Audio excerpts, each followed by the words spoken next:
Leadership in Prison, California edition.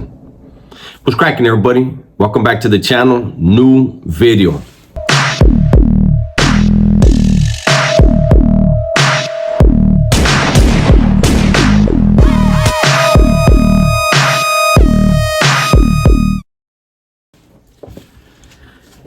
This video right here is inspired by a couple things. One being, people have asked, what does it take to become a leader in prison? The other being, people like Wes Watson and others like him who have been on social media and they portray this whole charade that as long as you're tatted down and you're big, that you become a leader. I want to preface this, before I get into it, I want to preface it with this. One, I was a nobody in prison, okay? And two, what I'm about to talk about, what I'm about to describe, while it will still apply in a lot of ways, I'm talking about back when the legends were all still in Pelican Bay, Corcoran, and a couple in Tehachapi. They were all slammed down. They were not on the yards. And they had representatives in their place doing their bidding. Okay. Now, I can't speak to what the whites do, what the blacks do, what the Bulldogs, the Northerners. I can't speak to that. I could speak to a superficial understanding, but that's not good enough. And so I don't speak on it, and I can't. I can speak to, as far as the Southerners, right? The Southern raza. Again, off the top, how big you are, how down you are, those are just things about you. Those are not leadership qualities. That has to be clear right off the top. When you're dealing with people with leadership, see, nowadays it's completely different because you have the legends out there. They're right there in the cell next to you, or on the same tier with you, in the same pod with you, same section with you, whatever you want to say. Before, the only way that you met a legend was through putting in work.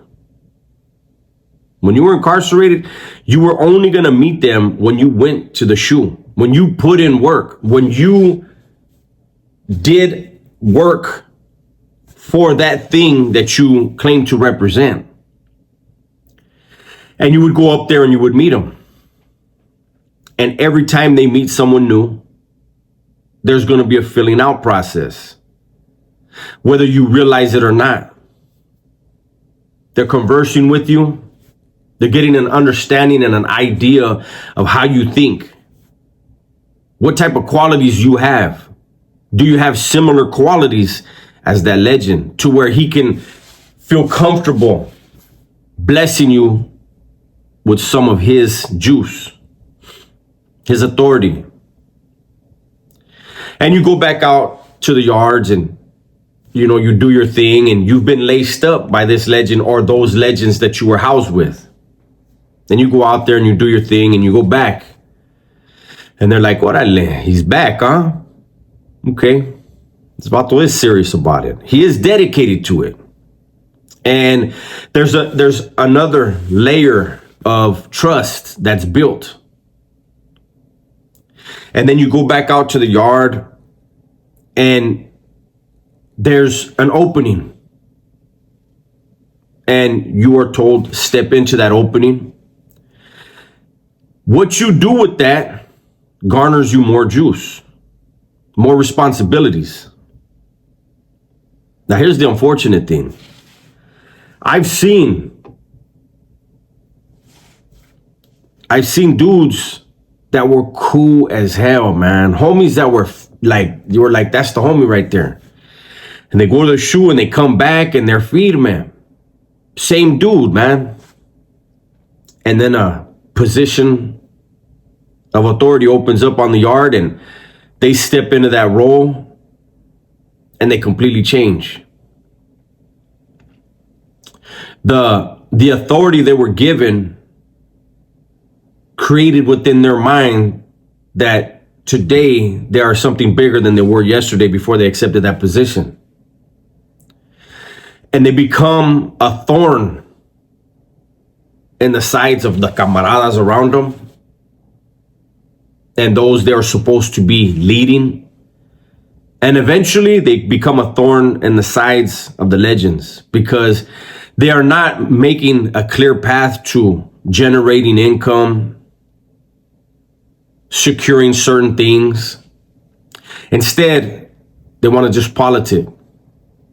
They want to gossip. They were no longer the person that those legends met.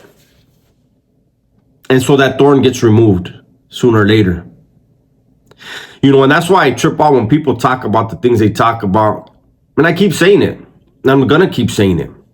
When people have a superficial understanding of something, they always amplify that superficial understanding into a caricature type atmosphere. You know, when I see certain rappers,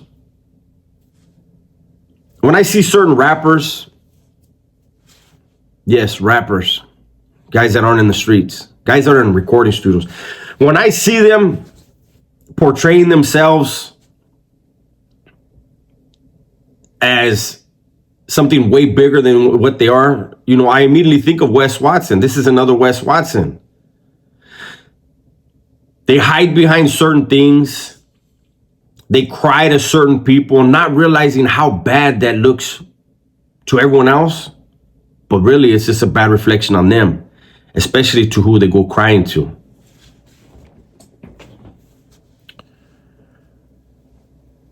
Being a leader in prison, or I can't say that, being in a leadership or a role of authority, because the real leaders are the legends.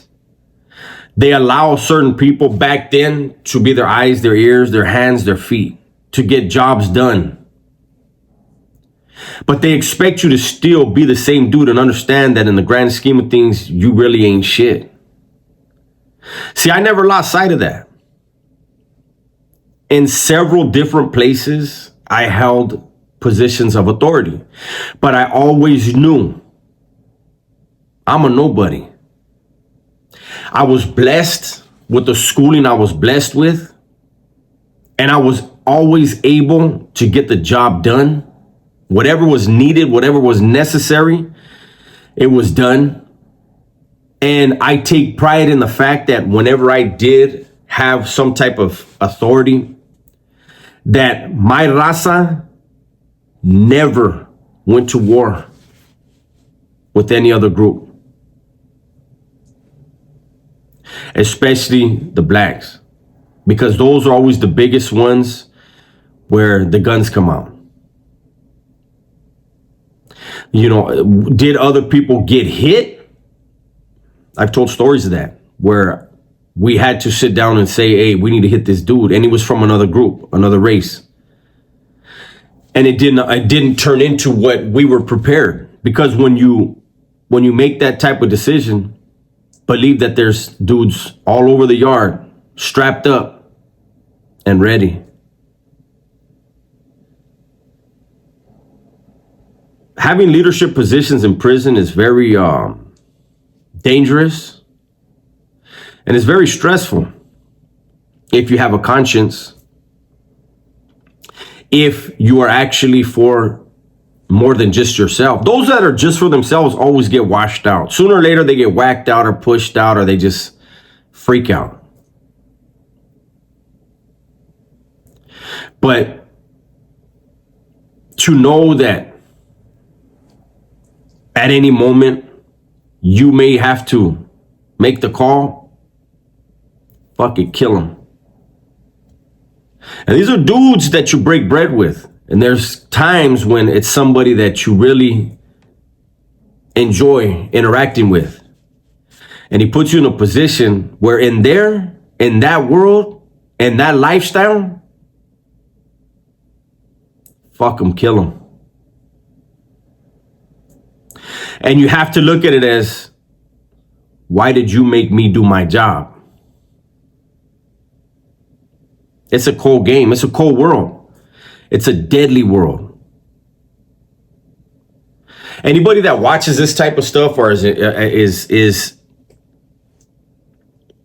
that find it like glamorous, there's nothing glamorous. I say it all the time, man. There's nothing glamorous about that lifestyle.